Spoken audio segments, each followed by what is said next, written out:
Assalamualaikum warahmatullahi wabarakatuh. Perkenalkan nama saya Lulasan dengan NIM J1B1200037. Baiklah, di sini saya akan mempresentasikan dari hasil kelompok 8 yaitu teknologi biobriket dari batok kelapa. Yaitu dengan nama-nama kelompok Sasa, pertama Sasa, yaitu kedua saya sendiri Ulil Hasan, ketiga Gali Al-Ikfad. Itu berikutnya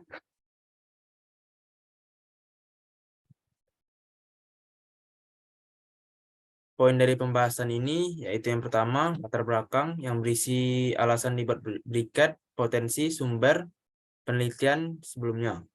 Yang kedua, proses pembuatan berisi tentang proses pembuatan dari briket.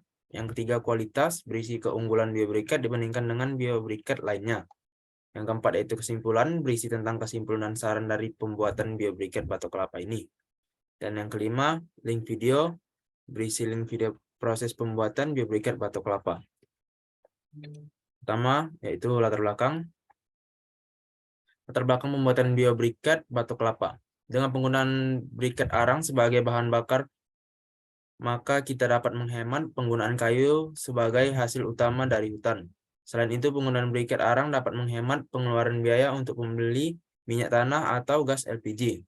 Tempurung kelapa yang selama ini hanya menjadi limbah atau diolah sebagai arang kelapa tengah dikembangkan menjadi briket.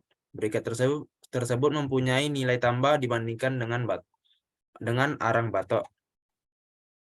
Berikutnya itu proses pembuatan. Proses pembuatan biobriket yaitu cara sederhana membuat biobriket atau tempurung kelapa, yaitu alat dan bahan. Pertama, tempurung kelapa, kedua, tepung kanji, ketiga, air, keempat, pipa paralon,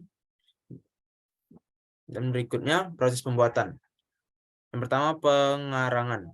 Serbuk gergaji dan tempurung kelapa dibuat arang dengan pengarangan manual itu atau dibakar. Berikutnya, pengayakan dilakukan untuk menghasilkan arang serbuk gergajian dan tempurung kelapa yang lembut dan halus. Arang serbuk gergaji diayak dengan saringan ukuran kelolosan 50 mis dan arang tempurung kelapa dengan ukuran 70 mis. Berikutnya, pencampuran media. Arang serbuk gergaji dan tempurung kelapa yang telah disaring selanjutnya dicampur dengan perbandingan arang serbuk gergaji 90% dan arang tempurung kelapa 10%. Pada saat pencampuran ditambah dengan lem kanji sebanyak 2,5% dari seluruh campuran arang serbuk gergaji dan tempurung kelapa. Berikutnya pencetakan briket arang. Setelah bahan-bahan tersebut dicampurkan secara merata, selanjutnya dimasukkan ke dalam cetakan briket yang dikempa.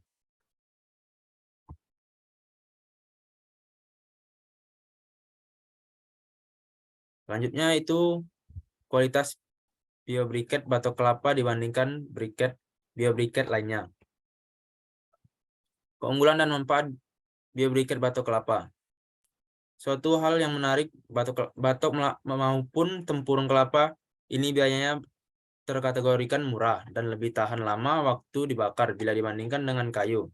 Tidak hanya itu, jumlah kalori maupun tenaga panas yang dihasilkan di dalam tempurung ini lumayan besar sehingga membuat proses memasak menjadi lebih cepat matang. Berikut keunggulan biobriket batok kelapa. Yang pertama, energi terbarukan. Briket arang tempurung kelapa ini tercantum tipe biomasa. Biomasa sendiri ialah salah satu jenis tenaga terbarukan yang mengacu pada bahan biologis yang berasal dari organisme hidup. Sebagian contoh sumber biomasa itu antara lain bahan bakar kayu, kelapa, limbah, dan pula alkohol. 2. Panas yang dihasilkan maksimal. Tidak seperti briket batu bara, tingkat panas yang dihasilkan briket arang tempurung kelapa ini mencapai 7.000 kal. Dari bahan bakar yang besar kalori membuat proses masak menjadi lebih cepat matang dengan sempurna. 3. Tidak beracun. Proses pembuatan briket tempurung arang kelapa ini dibuat dengan proses alami, sehingga briket ini aman untuk digunakan. Adanya bahan bonus seperti pada tepung tapioka yang berasal dari singkong sebagai bahan perekat adonan briketnya. Hal ini menjadikan briket arang tempurung arang kelapa jadi material yang aman dan tidak beracun atau non-toksik. 4. Go Green Energy. Ini menjadi salah satu keunggulan briket arang tempurung kelapa yang sangat terkenal. Go Green Energy ialah sebutan untuk sumber tenaga yang bersahabat untuk zona hidup. Biobriket yang dibuat dari bahan baku kelapa dan bahan alami tempurung tapioka. Ketika dibakar tidak berasap. Hal ini membuat briket arang tempurung kelapa ini sangat ramah lingkungan. Yang kelima, tidak berasap. Ketika dibakar, asap yang dihasilkan di briket sangat sedikit, hampir tidak berasap. 6. Pengganti batu bara. Batu bara cenderung dan berkategori beracun bila asapnya dihisap oleh manusia. Oleh sebab itu, biobriket arang tempurung kelapa ini bisa jadi pemecahan bahan bakar alternatif sebagai pengganti batu bara. Yang ketujuh, sebagai alternatif pengganti kompor gas. Sebagai produsen sudah memandang keahlian briket arang tempurung kelapa dengan menciptakan kompor briket. Tujuannya yaitu agar bisa mengambil alih kompor gas kompor gas yang mayoritas digunakan rumah tangga sampai saat ini. Berikutnya kita masuk ke simpulan dan saran. Yaitu kesimpulan. Briket tempurung arang kelapa ini pada umumnya bisa digunakan untuk kebutuhan memasak.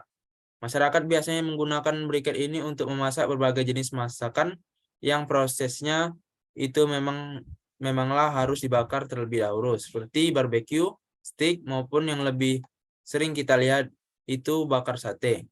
Batok ataupun tempurung kelapa ini biayanya termasuk kategori murah serta lebih tahan lama waktu terbakar jika dibandingkan dengan kayu. Tidak hanya itu, jumlah kalori ataupun tenaga panas yang dihasilkan di dalam briket tempurung arang kelapa ini cukup besar, sehingga membuat proses memasak menjadi lebih cepat matang.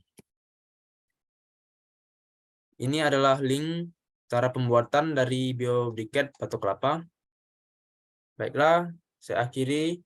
Wabillahi taufiq wal hidayah. Wassalamualaikum warahmatullahi wabarakatuh.